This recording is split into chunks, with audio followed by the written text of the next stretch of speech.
Hello, this is BSJ, and this is going to be tips and tricks video number 6. And this one's going to be talking about, this actually refers a lot to offlaners or carries that are dealing with a very aggressive lane, or you're forced to lane somewhere other than your safe lane. And so you may see this more in higher tier Dota, where you have the carry player playing in the off lane, but it applies honestly to all lanes, and it's something that I actually think, even though you're seeing it from a carry hero here, it's really important you consider it as the offlaner. So the idea is we talk about lane equilibrium and how important it is. And in this case, the reason why I'm bringing it up is because lane equilibrium not only is important to keep as a carry, but it's also something that can tell you a lot about your status in terms of safety in a lane.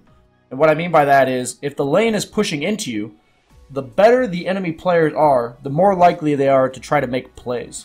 They're going to see that you're going to go for a CS, or they're going to see that they have more creeps than you, and they're going to try to kill you. And it's even more costly that you die in these circumstances for two reasons. One, if the lane's pushing into you and you die, generally the lane will be under your tower and creeps will be dying while you're dead, so you'll miss a lot of XP. And two, the enemy team might even be able to push off of it, because the fact is the lane was already pushing and you died. And so in this case, you're going to see two examples I show in this lane, how it saves my life, as well as the way I'm playing. Is this basically predicting that they're going to make these moves on me, acknowledging that I'm in danger. And there's even one of these two examples where I'm going to act like I go for the CS, almost baiting him. I can tell you it's purposeful. I saw a lot of other players do it. They know that if the enemy is going to go on them, it's now. And this is the way that you can actually improve your laning stage as well as minimize these random deaths. So in this first one example at 2 minutes, you're going to see that the lane's slightly pushing into me. They have 2 more creeps than I do. And I go for a creep, but I know that if I go for this second creep, that I'm in danger. The idea is that I go for the first creep, 2 low creeps at once. You're seeing this, right?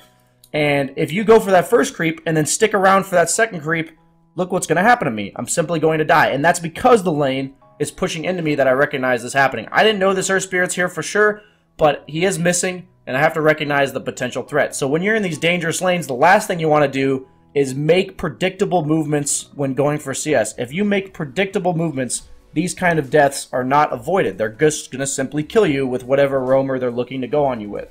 So the next example, if we fast forward a few minutes, is even more drastic because this is around the catapult time. This is generally when heroes are strong enough to push your lane.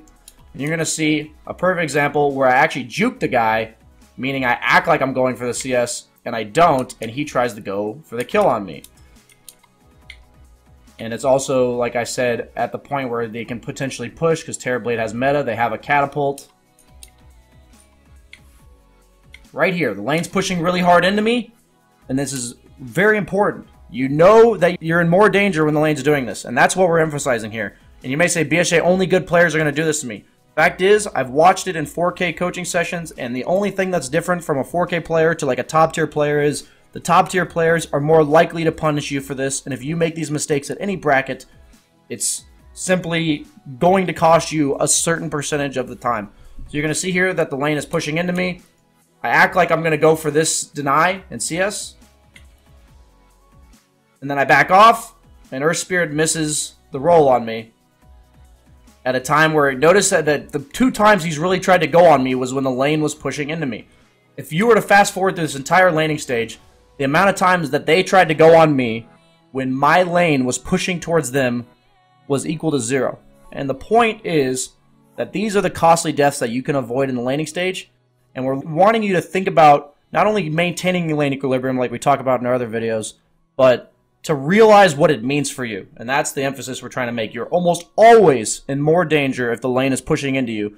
And remember, if the lane's pushing into you and you're not 100% sure whether or not you're in danger, at most, you'll miss like 1 or 2 CS, and then the lane's going to go safely into your tower, and then you'll feel good about it because now you're underneath tower getting XP. The worst thing is, especially when you're an offlaner and you're getting shut down, and the lane's pushing into you, and you're weak. And all you have to do is wait, and wait for that lane to push into you. And I see a lot of lower-level offlaners trying to get that extra CS, trying to get that extra XP while the lane's pushing into them. They die, and then it costs them even more because then they miss all the creeps as they're underneath their tower.